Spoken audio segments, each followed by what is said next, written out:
Olá, seja bem-vindo ao podcast Perícia Federal. Aqui você já sabe, ciência e justiça estão sempre em evidência. Neste episódio nós vamos falar sobre polícia científica e seus modelos aqui no Brasil. Para falar sobre o assunto, nós recebemos aqui no estúdio representantes das polícias científicas de 2 estados brasileiros, do Paraná e do Tocantins, não é mesmo, Dani? É isso, Gustavo. Estão conosco o diretor-geral da Polícia Científica do Estado do Paraná, Luiz Rodrigo Grochock, e a ex-superintendente da Polícia Científica do Estado do Tocantins, Dúnia Esprícigo. Muito obrigada pela presença de vocês, sejam bem-vindos. Eu gostaria que vocês se apresentassem, por gentileza. Um prazer estar aqui com vocês. Muito importante, né, tratar da perícia. Eu sou Dúnia Viexorek Esprícigo, né? Fui superintendente da Polícia Científica Tocantins e atualmente diretora da ABC, nossa Associação Brasileira de Criminalística. E estamos aí, né, nessa luta pela nossa PEC e várias demandas periciais. Bom dia, saudações a todos, né? É uma satisfação estar aqui debatendo a perícia oficial. Meu nome é Luiz Rodrigo Grochock, sou o atual diretor-geral da Polícia Científica do Estado do Paraná e presidente do Conselho Nacional de Dirigentes de Polícia Científica, que congrega todos os estados, né, todas as polícias científicas dos estados e a Polícia Federal. Eu queria, para a gente começar, queria que vocês explicassem para a gente. A Polícia Científica, ela é um braço da Polícia Civil? Como funciona? É diferente nos estados? É para cada um? Como que vocês podem explicar isso para a gente? É importante até fazer um resgate histórico da Polícia Científica, né? Durante muito tempo se falou que a Polícia Científica é uma construção moderna, sendo que ela é uma construção já de muitos anos. Eu costumo dividir na história a Polícia Científica, a atividade de Polícia Científica, que é a atividade de perícia oficial, em 2 momentos. Um pré-científico e um científico. O pré-científico tem uma história milenar. Então, se a gente pegar, por exemplo, o Código de Hammurabi, que data do século XVIII a.C., que é muito utilizado pelos operadores do direito, né, como referência por causa da lei de Talião. Lá na sua seção 225, nós tínhamos um artigo dizendo que se o construtor de uma casa construísse uma casa e essa casa viesse a desabar e ferir ou tirar a vida do morador daquela casa ou do filho do morador, o filho do construtor também sofreria as mesmas punições. Então, o julgador da época, ele precisava de uma expertise para dizer se aquela casa foi mal construída ou não, né? Se ela teve um defeito de fabricação. Então, naquela época já se precisava do conhecimento técnico para se chegar a uma decisão mais justa. Então, isso datado de quantos anos atrás, né? E tem aquele exemplo clássico que a gente sempre dá, né? Que a gente lembra do colégio, quando o rei Hierão de Siracusa pediu para se fazer uma coroa e ele queria saber se aquela coroa era de ouro mesmo. E ele chamou um expert no assunto, que é o Arquimedes, né? Que fez a lei do empuxo, para dizer se aquela coroa era de ouro ou não.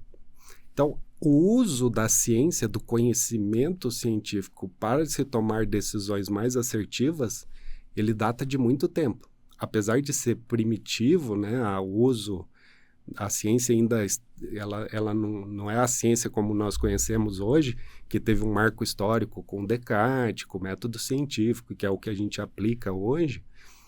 Ela tem essa história já do uso, né, dos julgadores da época, né, já usar o conhecimento técnico para tomar melhores decisões.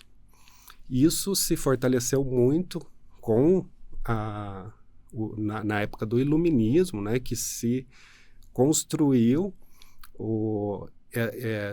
uma ciência baseada num método, né? Então, com a evolução da ciência, se evoluiu também o uso dessa ciência em prol de julgamentos mais assertivos.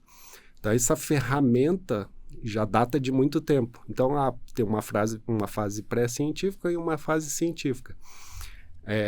No Brasil não foi diferente. De 1603 a 1830, nós fomos regidos pela Lei das Ordenações, que já tinha nos seus artigos o uso dessa ferramenta. Mas isso ficou muito evidente no artigo 135, em 1832, com o primeiro Código de Processo Criminal, que o Dom Pedro II sancionou no país. E lá já dizia, no seu artigo 135, que quando a infração deixar vestígios, vai ser utilizado o conhecimento do perito, para a palavra perito explícito nesse artigo, dizendo que seria uma ferramenta que o julgador ia utilizar para chegar mais próximo da verdade real. E até está numa seção que é uma seção interessante do Código já que diz já sobre a produção da culpa, né? Então é bem interessante que ele já vincula, né, esse instrumento para você buscar um julgamento mais assertivo. E daí, a partir disso, no Brasil, a atividade de perícia ganhou uma importância muito relevante, esse instrumento, ao ponto de no Código de Processo Penal hoje, a palavra perito radical, né, ser citado 64 vezes. Então, a gente tem uma relevância muito grande dentro da perícia, dentro do sistema de justiça, né, que isso veio de uma construção histórica, de um uso desse instrumento que não é recente, né? Então, quando se fala assim de polícia científica, todos perguntam, não, mas isso é uma construção inventada agora. Sim. Os peritos começaram a inventar esse negócio de polícia científica agora. Sendo que o pai das ciências forenses, o Edmundo Locard, em 1910, ele fundou o primeiro laboratório de polícia científica na França. Quem já visitou a França vai lá no laboratório, tem a placa lá na parede do primeiro laboratório de polícia científica, em 1910, pelo pai das ciências forenses, que é o Edmundo Locard, que inclusive tem o princípio de Locard, né, que todos usam, que é o princípio que diz que todo contato deixa uma marca, deixa um vestígio, deixa um rastro, né? Então, é um princípio fundamental das ciências forenses. E se o pai das ciências forenses já deu o nome do laboratório de polícia científica, não é uma construção moderna, né? Então, sempre tem essa pergunta, a polícia científica saiu de outro órgão, ele é uma construção moderna? Não, a polícia científica, a atividade de polícia científica já é muito antiga. Então, a gente tem que fazer esse resgate histórico sempre para a gente resgatar isso. O outro grande expoente, né, que esteve no Brasil também em 1915 ou 13, se não me engano, em São Paulo, é o Rudolf Reis, né, que escreveu em 1913 um manual que chama Manual de Polícia Científica, Rudolf Reis. Então, essa construção do nome Polícia Científica não é uma construção moderna, né? Ela já é, no Brasil, pelo menos, ela é centenária, mais do que centenária, né? E ela é uma construção a nível mundial que vem de muitos anos já, né? Então, sempre tem esse questionamento. A polícia científica é uma construção moderna, os peritos inventaram esse nome agora, né? Então, não é uma construção moderna. Ela já vem de muitos anos, essa construção, esse nome, né? A utilização do nome polícia científica. E é importante a gente fazer esse resgate histórico Talvez busca. eles acham que seja uma ciência moderna, né? Por conta da mídia também, né? Midiaticamente, nós somos recentes. Nos casos Nardoni, caso Marielle Franco. Então, assim, a perícia agora, ela tem um respaldo midiático maior. Mas, realmente, nós somos bem antigos, né, doutor? Nossa atividade remonta mesmo séculos. Para os ouvintes terem uma ideia, né?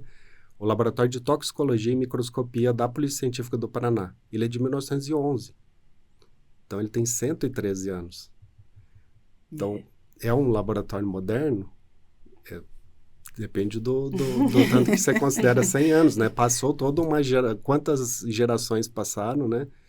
De pessoas e já existia o Laboratório de Toxicologia e Microscopia na Polícia Científica do Estado do Paraná. Eu acho que vale destacar também para os ouvintes, né, que no caso da Perícia Criminal Federal, ela está dentro da Polícia Federal, mas o perito criminal federal exerce uma função de polícia científica também, né? E aí eu queria que vocês falassem pra gente e contassem um pouco, porque aqui nós temos 2 casos de polícias científicas que estão desvinculadas, né, das polícias civis. No caso da Polícia Federal, nós temos a Perícia Criminal Federal, mas no caso das perícias criminais dos estados, em alguns estados, na maioria dos estados, hoje nós já temos essa realidade das polícias científicas desvinculadas das polícias civis, e no caso de vocês, Tocantins e Paraná, eu queria que vocês falassem um pouco sobre a história dos estados de vocês. Como é que foi esse começo, né? Como é que foi essa construção, essa trajetória até se construir essa polícia científica no estado de vocês? Houve aquela batalha, houve aqueles empecilhos, aqueles tropeços, como é que foi? Bom, hoje no Brasil nós dividimos em 3 vertentes, né, da polícia científica. Nós temos hoje 10 estados totalmente fora, né, da polícia civil, no caso. Nós temos 10 que nós chamamos de híbridos e nós temos 7 totalmente vinculados à polícia civil. Então, o Tocantins hoje faz parte dos híbridos, que a gente chama, porque nós estamos dentro de uma estrutura, somos policiais civis, mas não somos subordinados, no caso, a um delegado geral. Nós somos subordinados hoje ao nosso secretário de segurança. E assim, foi uma vitória muito grande, porque a superintendência no Tocantins, ela sempre existiu desde a criação. Nós temos menos de 40 anos de Estado, mas nós sempre existimos como superintendência. Mas nós não tínhamos uma legislação na época que exigisse que o nosso gestor fosse um perito. Então, assim, nós passamos muito tempo sendo dirigidas por um delegado. Então, o delegado de polícia, ele dirigia a polícia científica, né, e vinculado diretamente a um secretário que também era um delegado. E, felizmente ou infelizmente, eu acho assim, cada gestão tem que ser feita por quem conhece. Então, em 2019, o Tocantins conseguiu fazer uma nova estruturação das suas organizações lá dentro e conseguimos, então, um decreto estadual levando, então, um perito para a gestão máxima do órgão. Então, desde 2019, nós temos um perito à frente, lá nós temos critérios, né, para poder assumir, que tem que ser o mais alto nível, né, já de hierarquia na perícia, e tem dado muito certo, porque realmente o perito sabe as prioridades, né, sabe onde investir, temos nossa autonomia funcional, administrativa, mas ainda no Tocantins carecemos da nossa autonomia orçamentária e financeira. Então, hoje, a gestão levanta toda a sua prioridade e muitas vezes não consegue executar, né? É porque vai num combo só, por exemplo, o orçamento vai para a Polícia Civil. Vai para a Secretaria de Segurança Pública e lá é distribuído. Mas, infelizmente, né, a polícia científica é uma polícia cara. Sim. Nossos equipamentos são muito caros. Então, entre você escolher investir 1 milhão em viatura, armamento, coisas que vão ter repercussão para a sociedade, e investir em apenas um equipamento de um laboratório que vai ficar lá dentro de uma sala, né? Infelizmente, a gente fica sempre não priorizado, né? Então, assim, a busca hoje pela nossa autonomia é a financeira também, que a PEC 76, né, nos trará com certeza. O caso do doutor é diferente, né? Porque ele também já tem a autonomia orçamentária, né? A Polícia Científica do Paraná também não é uma construção recente, né? Isso a gente tem que deixar bem claro, né? Que isso vem de um processo histórico. Para todos terem uma ideia, a Polícia Científica do Paraná está na redação originária da Constituição do Estado do Paraná, no artigo 50, já como Polícia Científica. Então, se a gente fazer um resgate histórico desde 89, isso sem registros anteriores, né, que já existia, mas constitucionalmente na Constituição do Estado está desde 89. Nós passamos de 89 até 2014 sem uma lei do quadro próprio. Então, imagine, 89 até 2014 teve uma lei do quadro próprio, e sem uma lei orgânica de 89 até 2022, quando foi criada a Lei Orgânica da Polícia Científica do Estado do Paraná. Então, é um trabalho que ele, às vezes nós somos muito imediatistas, né? Mas ele leva um certo tempo para você construir esse cenário todo, né? Então, a Polícia Científica do Paraná, ela teve essa história, né? Então, apesar de já existir há muitos anos, ela foi colocada na Constituição do Estado em 89, na redação originária. Então, o Constituinte, né, no Estado do Paraná já colocou ela no artigo 50, e a partir dali foi se caminhando com aprimoramento das legislações, né, que culminou que hoje a Polícia Científica do Paraná tem uma lei moderna do quadro, né, a Lei Complementar 258, tem uma lei orgânica que te dá a estrutura, o que é a Polícia Científica, né? Como que ela se divide, como que ela se estrutura. A lei orgânica, eu costumo dizer que é você positivar o organograma de um órgão, né? Então, você monta a estrutura dela, como que ela funciona, e nós temos o Código de Ética e Conduta, que é fundamental para a atividade de perícia, porque a atividade da perícia ela é muito diferente de todas as outras do sistema de justiça e segurança pública. Tanto é que no Código de Processo Penal, no seu artigo 280, ele diz que o perito é submetido à disciplina judiciária. Só que a disciplina judiciária ela está muito bem estabelecida para os magistrados, por causa da Lei Orgânica da Magistratura. E como se aplica aos peritos, onde que está escrito como que é essa disciplina judiciária que se aplica aos peritos? Os casos, né, de suspeição, impedimentos. Isso, o artigo 258, ele equipara a atividade, a disciplina judiciária dos magistrados com os peritos. Eles diz que aos peritos se aplicam os mesmos impedimentos e suspeições do magistrado. Então, o sistema de justiça, ele foi muito inteligente ao criar essa atividade de perícia oficial, já com essa característica de uma imparcialidade dentro do processo judicial.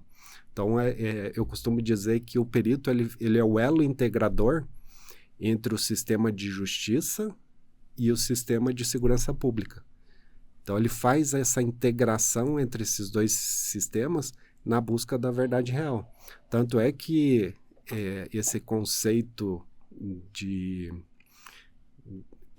é trazido dentro do Código de Processo Penal, ele é bem interessante quando se diz que o magistrado é o perito dos peritos, né?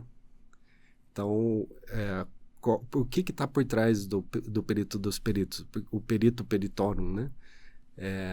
O livre convencimento do magistrado para fazer essa reanálise de tudo que foi apresentado.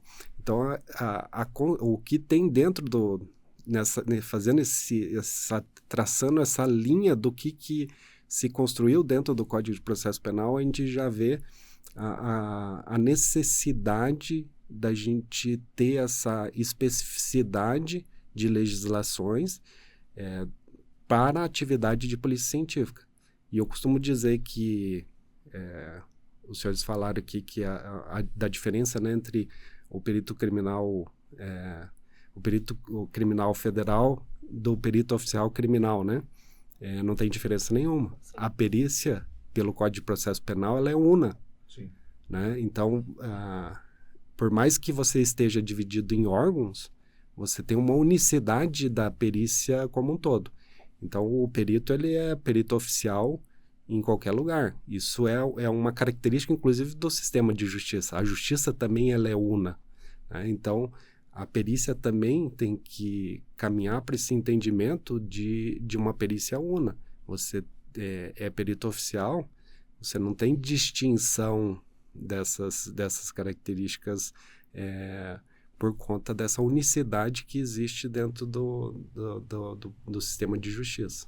E até por isso que nós lutamos pela PEC, né? A PEC 76 vai trazer essa unicidade nacional. Porque hoje, infelizmente, nos estados nós temos várias nomenclaturas. Nós temos Politecs, nós temos, né, Institutos Gerais de Perícia, nós temos Superintendência de Perícia. Então, assim, essa unicidade a PEC vai trazer, né? Vai nos dar... Hoje nós temos casos de perícias que estão fora da civil, que não tem porte de arma, que não tem, né, uma previdência, uma regra especial de previdência. Então, fica complicado o perito que vai para um esbulho possessório numa fazenda onde está havendo, né, brigas, favelas, onde, né, o armamento é pesado e o perito simplesmente a gente vai com a prancheta e a caneta e uma máquina, um equipamento, né?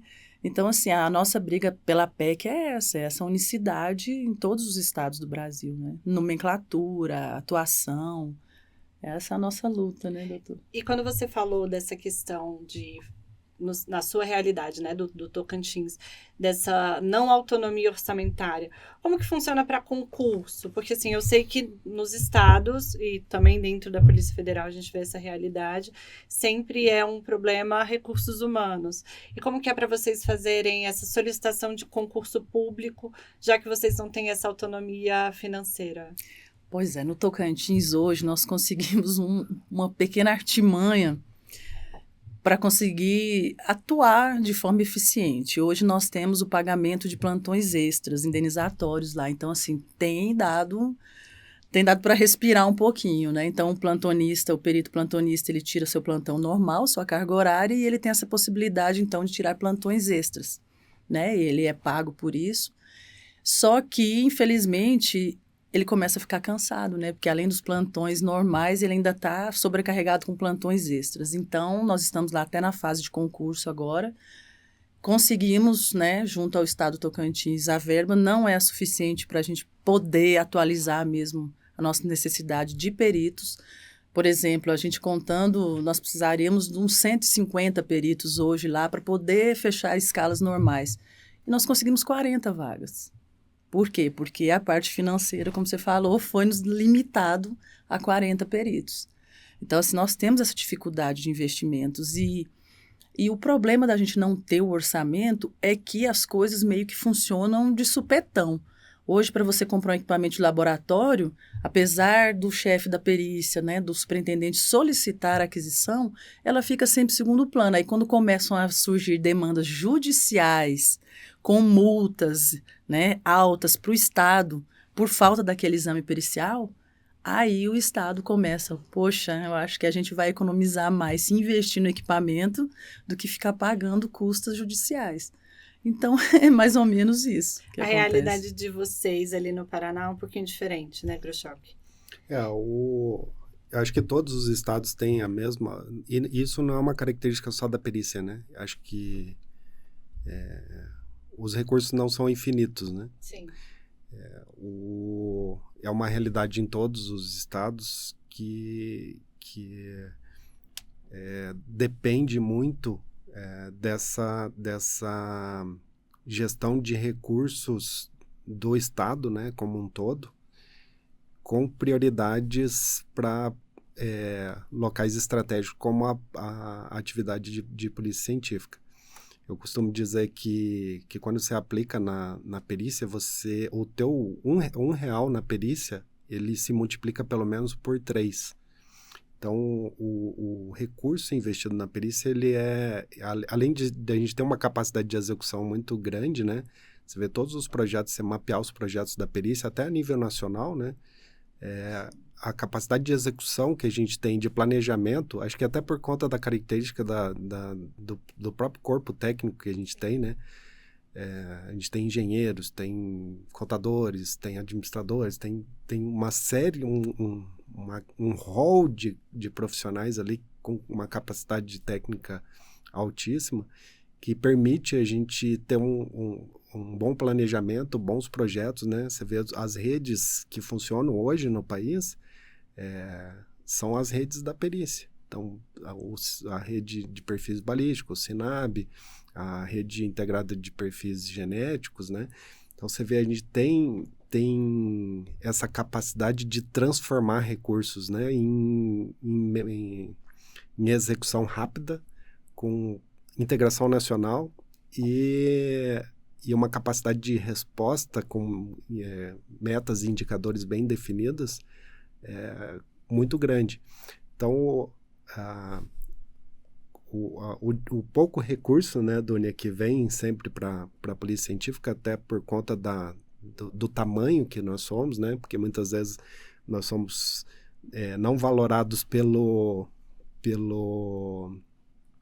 trabalho, né, pela quantidade, pelo resultado, mas muitas vezes pelo tamanho institucional. Da corporação. Nós somos os menores das nossas Se nós pegarmos e juntarmos os peritos do Brasil inteiro, todos os peritos, são muito poucos, né?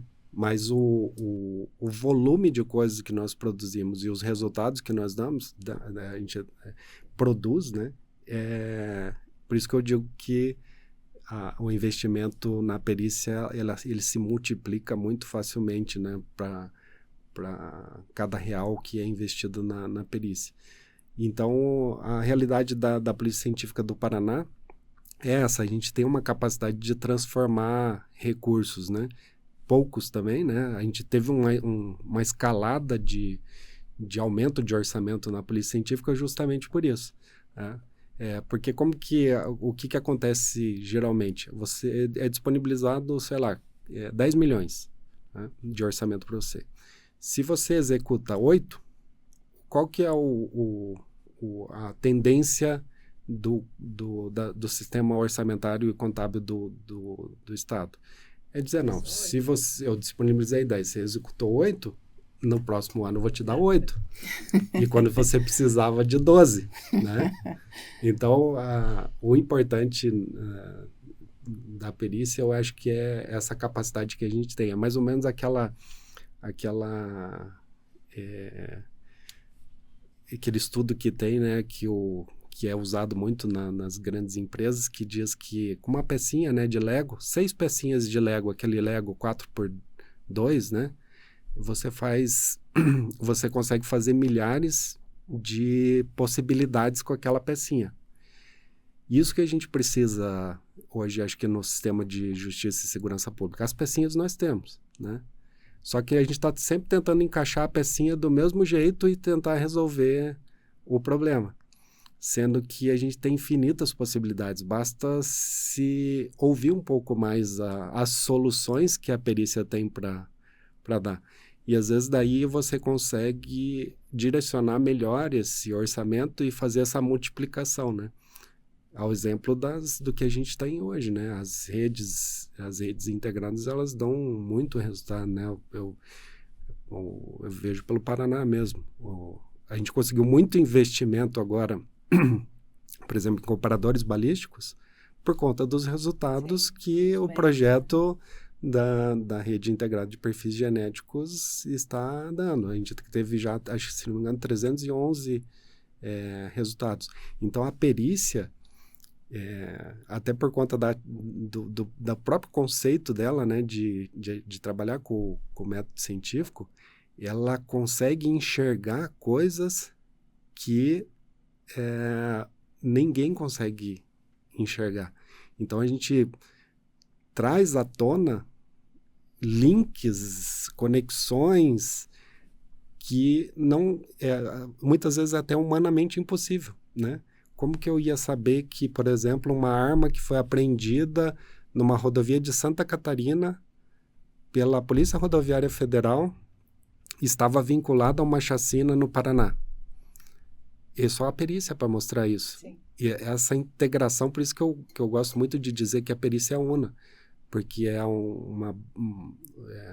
pode ser perícia criminal federal, a perícia do estado, ela está toda integrada e trabalhando em formato de rede de uma forma muito eficiente e trazendo soluções para coisas insolúveis. Por exemplo, tem um caso clássico, né, da genética no Paraná, que é sempre resgatado esse caso, que é aquela questão que ficou 10 ou 11 anos, né?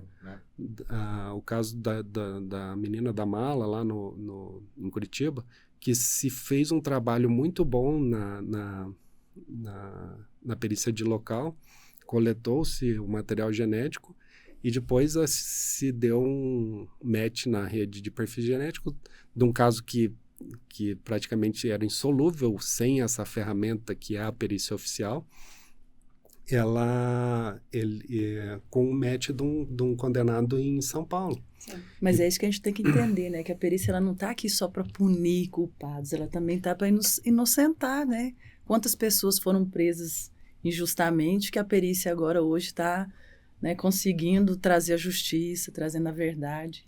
Nosso papel. Então, do ponto de vista orçamentário, pense para um governante solucionar casos insolúveis. E antigos, né?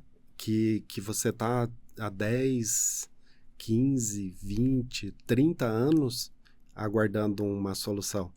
Isso, eu costumo dizer que não tem preço, né? Ele tem um valor muito grande. É difícil até de quantificar o tanto que a perícia produz, né? E não só na parte criminal, né, Dúnia? Você vê as campanhas que nós temos, né? Campanha de desaparecidos, por exemplo. De você localizar, você estancar uma dor de uma família que está buscando há anos uma solução e a perícia provê essa ferramenta.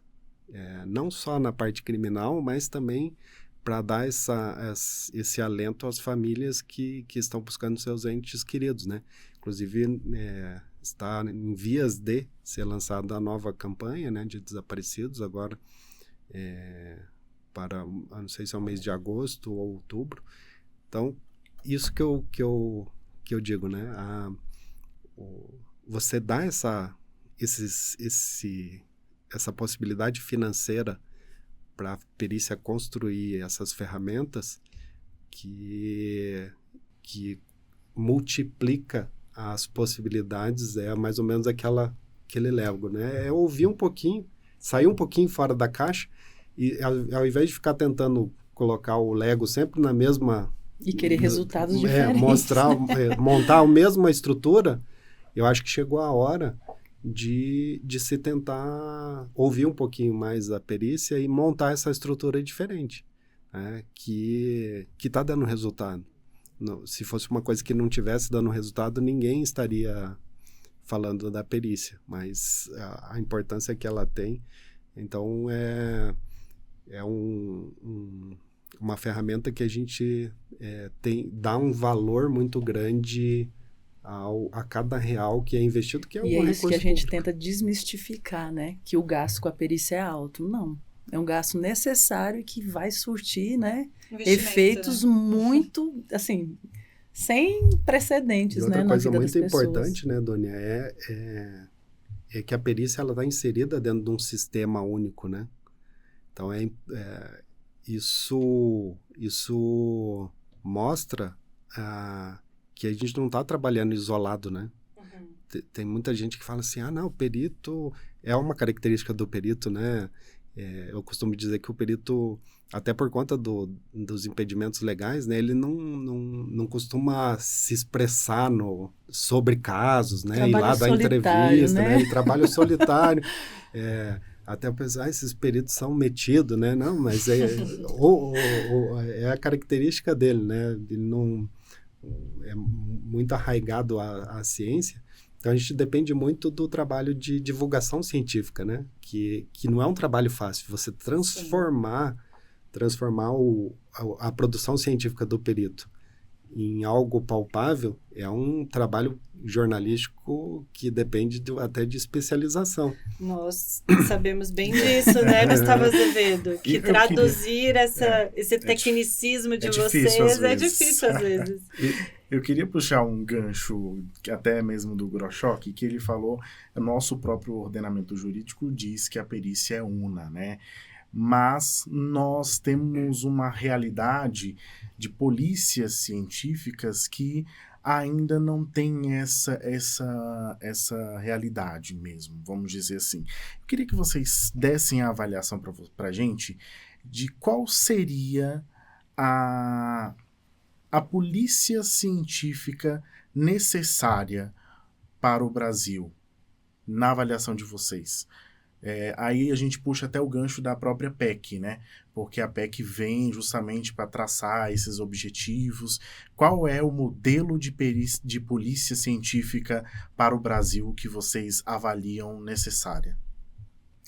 Bom, não só a avaliação das entidades de classe, dos próprios gestores que o Dr. Luiz representa, mas nós temos já decisões da Corte Interamericana de Direitos Humanos, nós temos até resoluções do Conselho Nacional de Direitos Humanos, que a perícia ideal, no caso, a polícia científica ideal para o Brasil hoje seria um órgão investigativo fora das forças policiais. Porque nós sabemos, principalmente nos estados que estão estritamente vinculados à PC, que há ingerências, né? Então, há ingerências porque quem requisita é o chefe, que é um delegado geral. Então, como aconteceu no caso Marielle, o veículo, né, que eles estavam ficou 45 dias no pátio de uma delegacia, chuva, sol, todo tipo de intempéries climáticas, para depois ser enviado para a criminalística, né? Então, assim, quantos vestígios se perderam?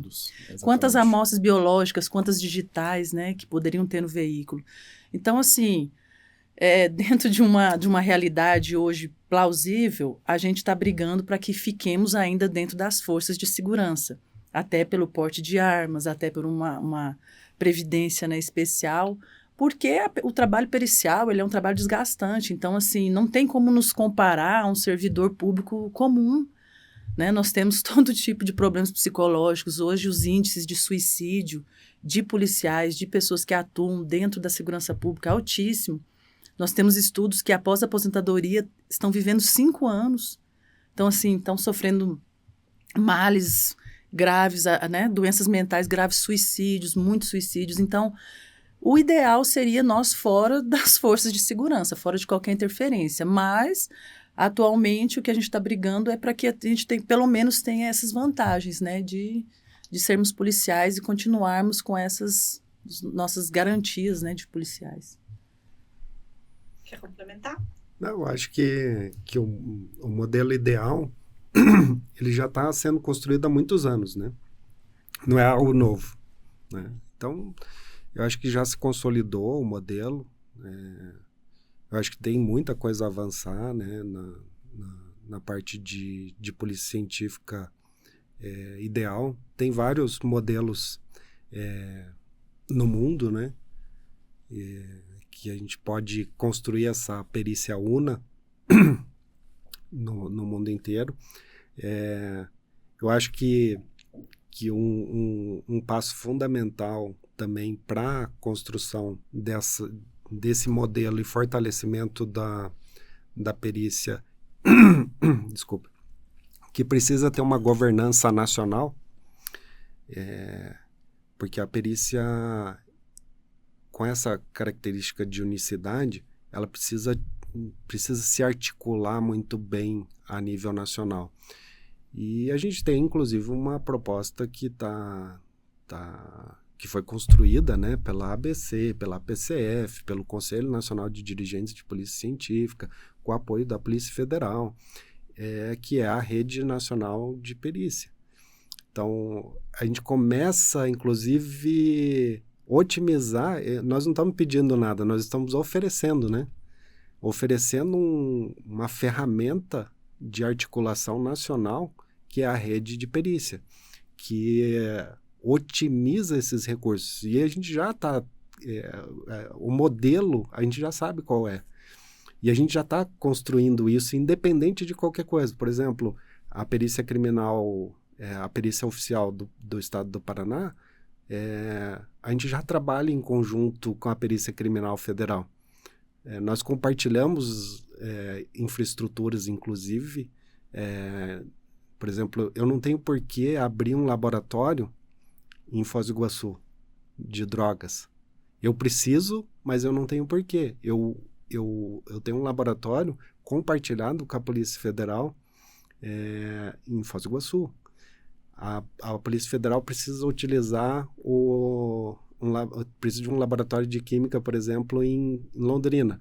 Aí nós temos um laboratório em Londrina.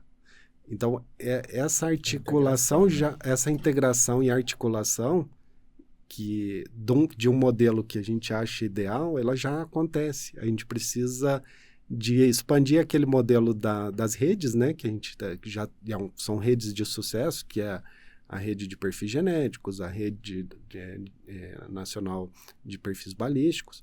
Esse modelo já funciona muito bem. A gente, tendo uma governança, a gente otimiza essas estruturas, por isso que eu digo, o R$1 da perícia, se a gente tiver essa articulação, essa governança nacional, a gente consegue ir muito mais longe. Então, o modelo a gente já tem. O modelo legislativo já está posto, a gente já tem projetos de lei orgânica, então o modelo a gente já sabe que deu certo, a gente já tem modelo de código de ética, a gente já sabe que deu certo, é necessário, né? A gente não está construindo uma coisa desnecessária, é necessário. Essa estrutura, oferecer essa estrutura de governança, a gente já tem. Então, a gente tem um projeto muito bem elaborado da rede de perícia, que otimiza. E isso faz parte de quando você pensa em sistemas únicos, né? Seja o Sistema Único de Saúde, o Sistema Único de Saúde já faz isso há anos, né? Pensar em descentralizar ou centralizar laboratórios, o Sistema Único de Saúde isso já pensa há muito tempo, né? Eu lembro até quando eu fechei, quando a gente decidiu por centralizar o laboratório, um dos laboratórios da Polícia Científica, um dos chefes do interior falou, mas você vai fechar meu laboratório aqui, né? Daí você começa a ver que o sistema de saúde já faz isso há muito tempo, ele já tem uma estruturação pensada de centralização e descentralização, de estruturas de básicas, intermediárias, de alta complexidade. Eu não vou ter laboratório de isotopia em todas as unidades de polícia científica. Eu não vou ter uma estrutura de laboratório de análises clínicas, pensando na saúde, né, que eles já pensaram isso há muitos anos. Eu não tenho um laboratório de análises clínicas na cidade de 9 mil habitantes, mas eu tenho uma UPA lá, uma unidade básica de atendimento, que faz a coleta de sangue e manda para um laboratório laboratório central, LACEN, o nome já diz, né, Laboratório Central do Estado. Então, essa rede, só pensando na otimização da perícia como um todo, você vê a importância, né? A importância da rede de se ter essa governança e essa estrutura de rede. Daí você começa a pensar em padronização, você pensa em recursos humanos, alocação de recursos humanos, cursos, né? Que a gente tem uma deficiência muito grande em capacitação. O perito ele precisa, né, passar por capacitação, porque a ciência evolui. Então, eu não posso ficar distante do método científico, né? Eu tenho que estar sempre bebendo da fonte, e a gente tem que ter essa estrutura de academia de ciências forenses. Então, uma coisa que deu muito certo na Polícia Científica do Paraná, nós temos academia própria. Eu não preciso ser treinado numa academia fora, que muitas vezes eles já têm uma série de treinamentos que eles já têm que fazer para as outras estruturas, né? Então, a Academia de Ciências Forenses foi um avanço muito grande para a Polícia Científica do Estado do Paraná, que a gente consegue criar trilhas de conhecimento e capacitar conforme a demanda que a gente precisa. Então, é fundamental, isso faz parte de uma lei orgânica, né? Você ter estruturas mínimas dentro da Polícia Científica.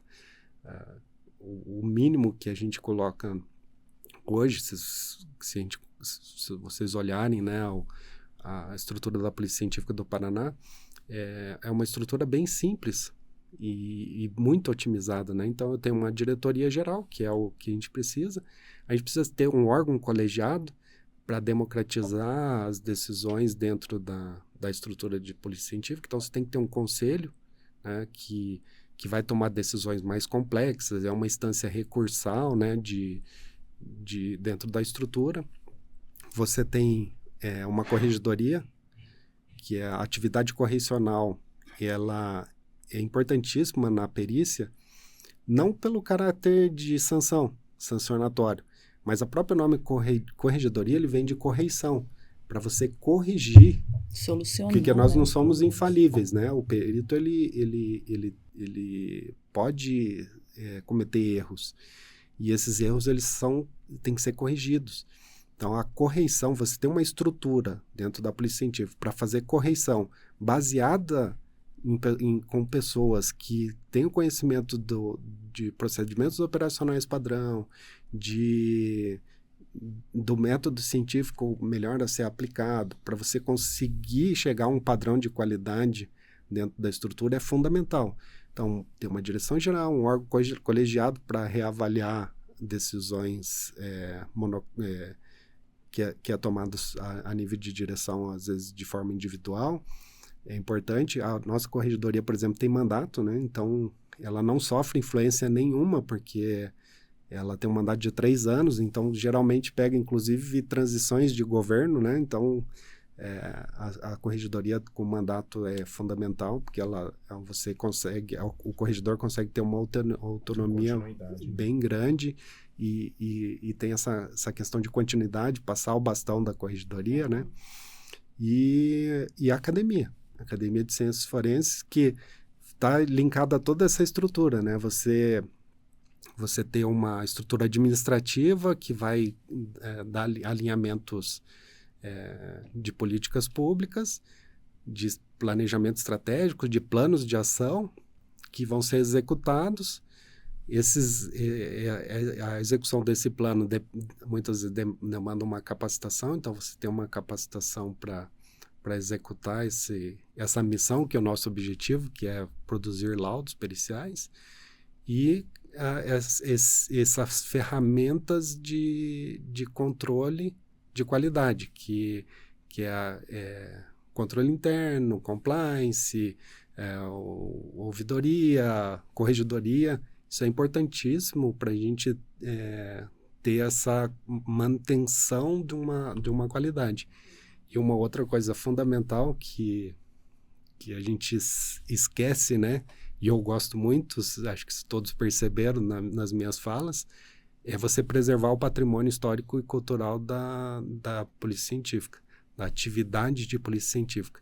Então, dentro da estrutura da Polícia Científica do Paraná, espero que isso se replique por todo o país, porque é uma cultura que é ímpar dentro do sistema de justiça e segurança pública, e fundamental é se criar os museus de ciências forenses, que ajuda de 2 formas. Primeiro, uma prestação de contas para a população. Então, é um instrumento de divulgação científica que o perito ele não faz, né? A gente depende de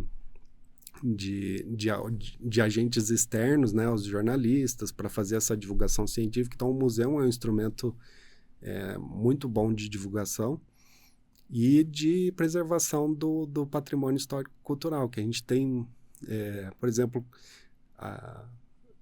uma história gigante, né, dentro da atividade policial. E se a gente pegar quantos anos, né, só que eu comentei aqui, Será que a gente não tem... Eu comecei com máquinas analógicas, né? Exato.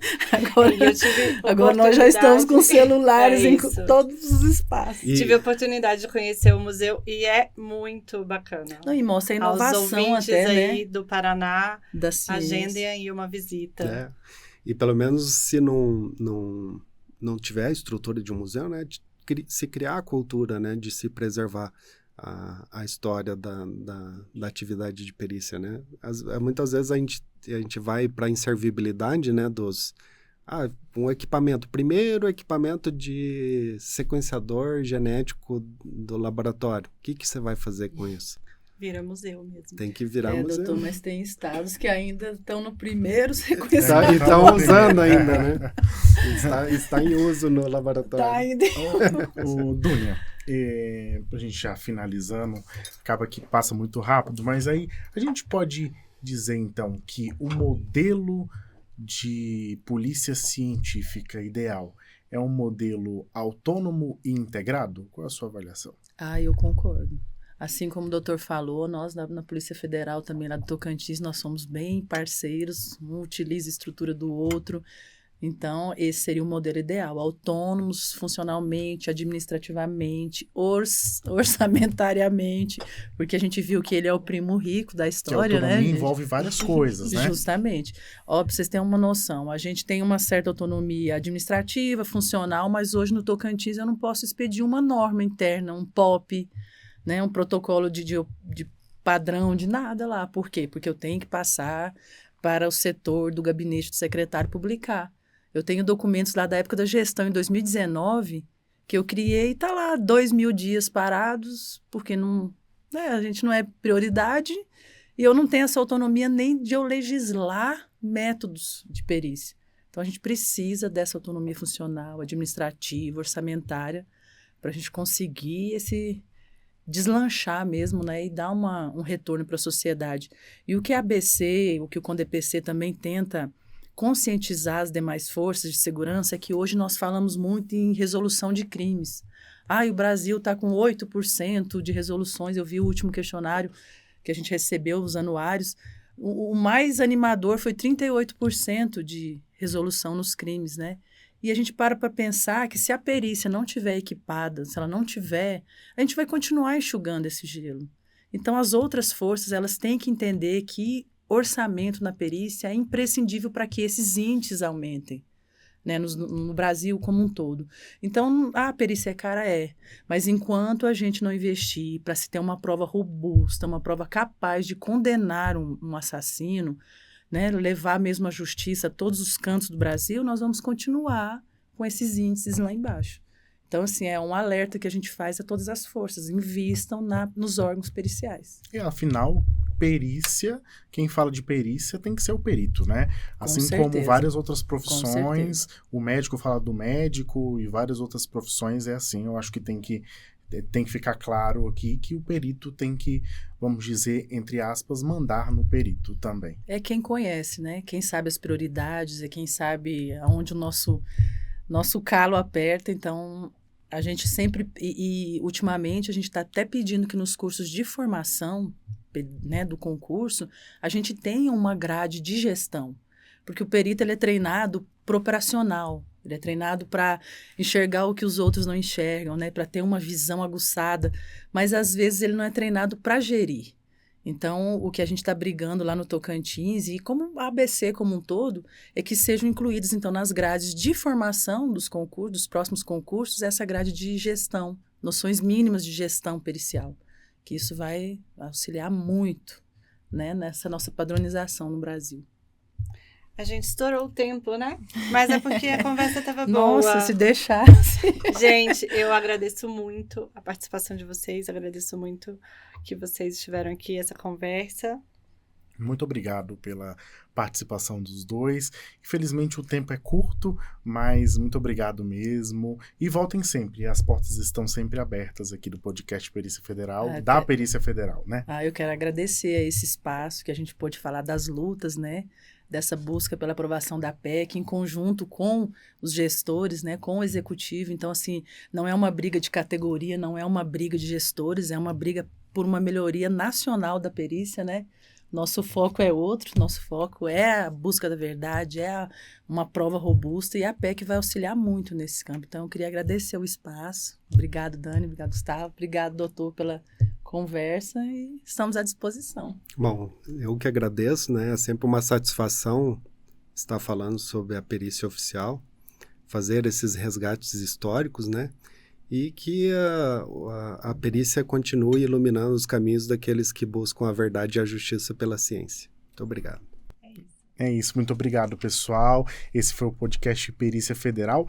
Não esqueçam de curtir, compartilhar. E é isso. Obrigado. Aqui no estúdio, eu, Daniele Ramos, o meu colega Gustavo Azevedo e os trabalhos técnicos são de Fábio Batista. Acompanhe-nos nas redes sociais.